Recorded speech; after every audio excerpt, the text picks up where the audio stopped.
Direct selling का उदय 1995 में हुआ और भारत में जब डायरेक्ट सेलिंग आई, नेटवर्क मार्केटिंग इसको कहा जाता है, एमएलएम भी कहा जाता है। हमारे देश में जब इस इंडस्ट्री का उदय हुआ तो हमारे देश में ये ऐसे टाइप्स के कारोबार बिल्कुल नहीं थे सर।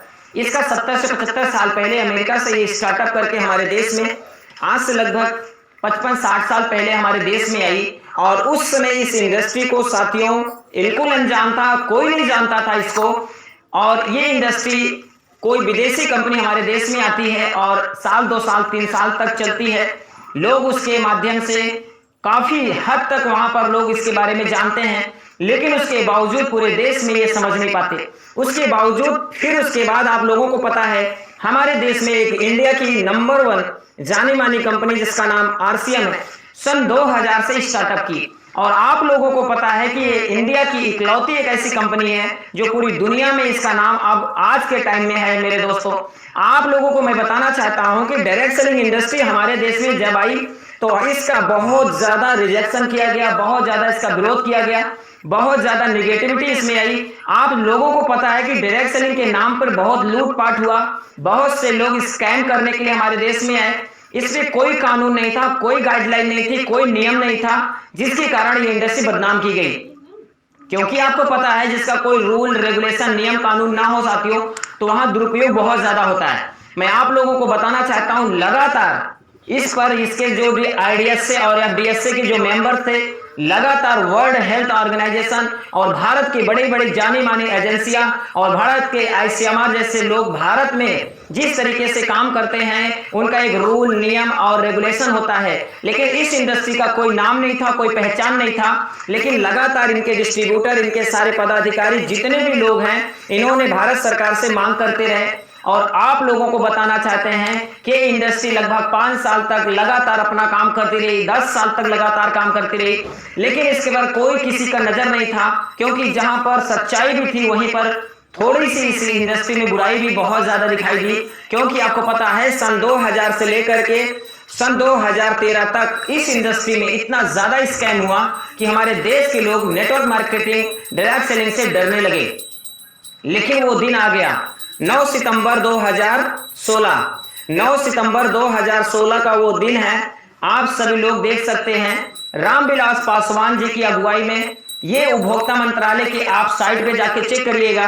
9 सितंबर 2016 को कंज्यूमर अफेयर मिनिस्ट्री ने इस पर एक बहुत अच्छी गाइडलाइन दी, ताकि उन्होंने कहा कि अभी कानून हम इस पे नहीं बनाएंगे, अभी ट्रायल चलेगा। उन्होंने एक गाइडलाइन दी कि इस गाइडलाइन के अंतर्गत आप लोग काम करेंगे। वो गाइडलाइन के तहत काम लगातार हमारे देश में 10 साल तक चला। और 10 साल चलने के बाद मैं आप लोगों को बताना चाहते हैं भारत के सारी कंपनियां जो अच्छी कंपनियां हैं, उनके सारे डिस्ट्रीब्यूटर और लगातार सरकार से मांग करते रहे कि गाइडलाइन में भी बहुत सारी कमियां पाई जा रही हैं, बहुत सारी कंपनियां ने यहां पर आकर के लोगों को बेवकूफ बना रही हैं। तब उन्होंने कहा कि सरकार से मांग किया कि 2016 का जो गाइडलाइन है उसके ऊपर उन्होंने एक मांग की कि हमें कानून बनाया जाए। ये लगातार 9 सालों तक ये अभियान चलता रहा और वो दिन आ गया 28 दिसंबर 2021। 28 दिसंबर 2021 को भारत सरकार ने इसे कानूनी तौर पर संविधान में इसको आर्टिकल संविधानिक सब सेक्शन में रखा और इसको इंडस्ट्री का दर्जा मिला।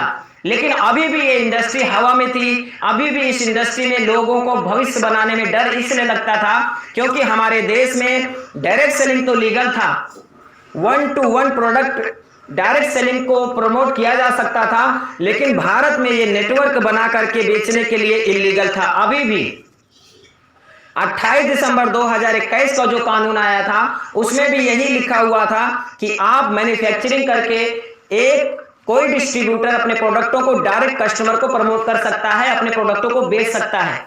लेकिन वो नेटवर्क बना करके प्रोडक्ट बेचने के लिए अभी भी भारत में ऑथराइज नहीं था। अब तक के डिस्ट्रीब्यूटर लगातार, बहुत खुशी थी देश में, बहुत आनंद आया जब डायरेक्ट सेलिंग पर कानून आया, लेकिन एक कहीं ना कहीं कमी लोगों के दिलों में रह गई थी। लोग लगातार इस इंडस्ट्री के लिए मांग करते रहे कि सब चीज तो ठीक है, पर अभी भी मुझे एक चीज कमी दिखाई दे रही है, क्योंकि नेटवर्क मार्केटिंग में बिना चैन बनाए कोई प्रोडक्ट बेच ही नहीं पा रहा है। बड़े अगर मुकाम पे जाना है, बड़े नाम कमाना है, नेटवर्क तो बनाना ही पड़ेगा। तब सरकार से मांग करते रहे कि एक्चुअल में नेटवर्क मार्केटिंग का जो मीनिंग है वो हम नेटवर्क बनाकर ही प्रोडक्ट को बेचते हैं। तब भारत सरकार ने इस पर लगातार पिटीशन डालते रहे, लगातार इस पर चर्चाएं होती रही और वो दिन आ गया 23 दिसंबर, वो दिन आ गया 23 जून 2023। ये इतिहास के पन्नों में दर्ज हो गया सर।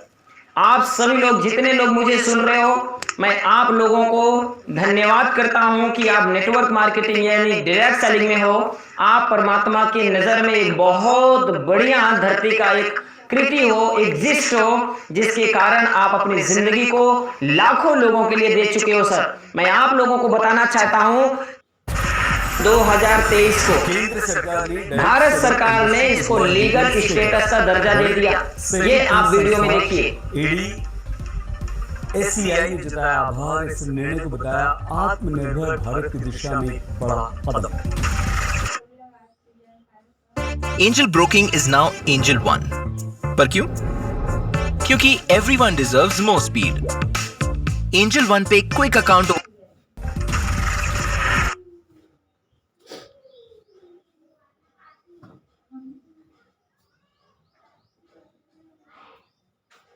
तो साथियों, जैसा आप लोगों ने वीडियो में देखा कि भारत सरकार ने लीगल स्टेटस दे दिया।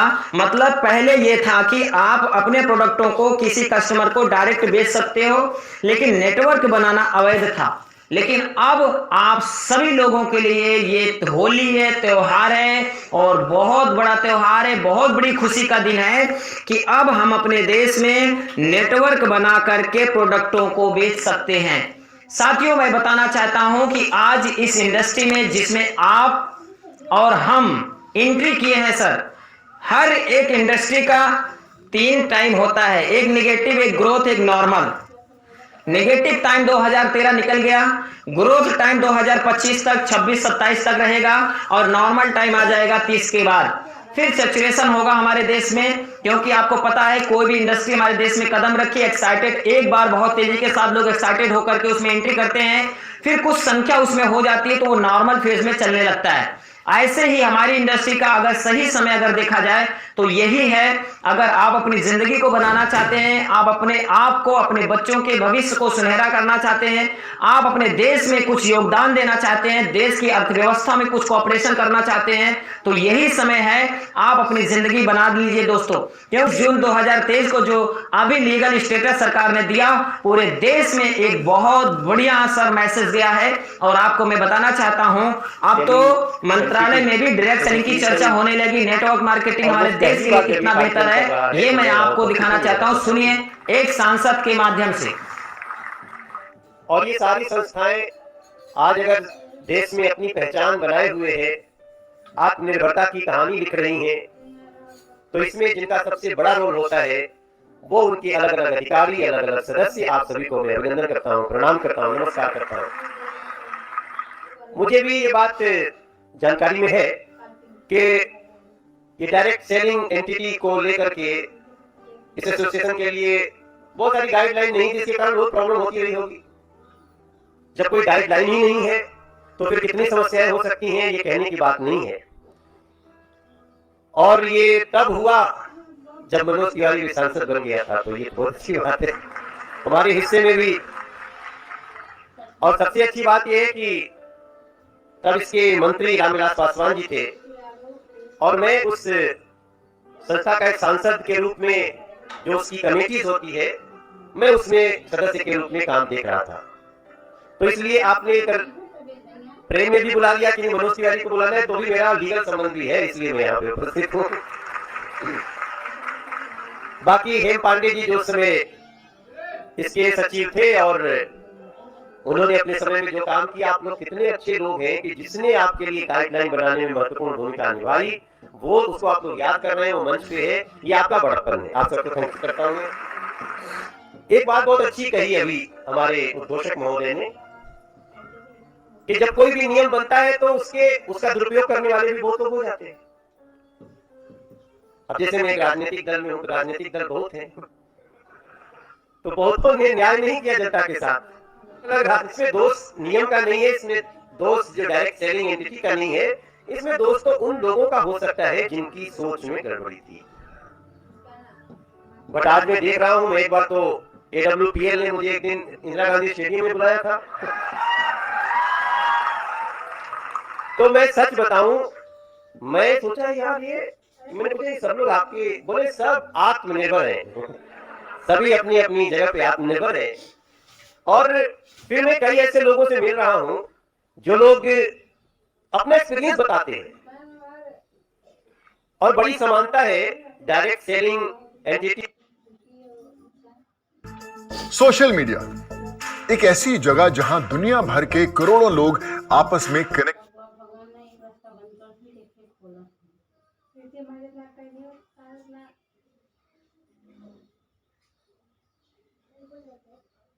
तो जैसे आप लोग ने देखा कि नेटवर्क मार्केटिंग के बारे में मनोज तिवारी जी क्या बोल रहे हैं, जबकि 2014 में आप लोगों को पता है जब हमारे देश में सरकार आई उसी समय ये वहां के सांसद हुआ करते थे। 2016 में उपभोक्ता मंत्रालय में जब वहां रामविलास पासवान की कमेटी बैठी हुई थी उस समय वो यहाँ पे मौजूद थे, और नेटवर्क मार्केटिंग की वो पूरा जब वहां पर प्रोपोगंडा बनाया गया तो वो उस समय मौजूद थे। और आज इनके माध्यम से आपने सुना कि ये नेटवर्क मार्केटिंग को क्या कहते हैं। आपको मैं बताना चाहता हूं सर कि आज हमारे देश में नेटवर्क मार्केटिंग किसी चीज की मोहताज नहीं, किसी चेहरे की मोहताज नहीं है।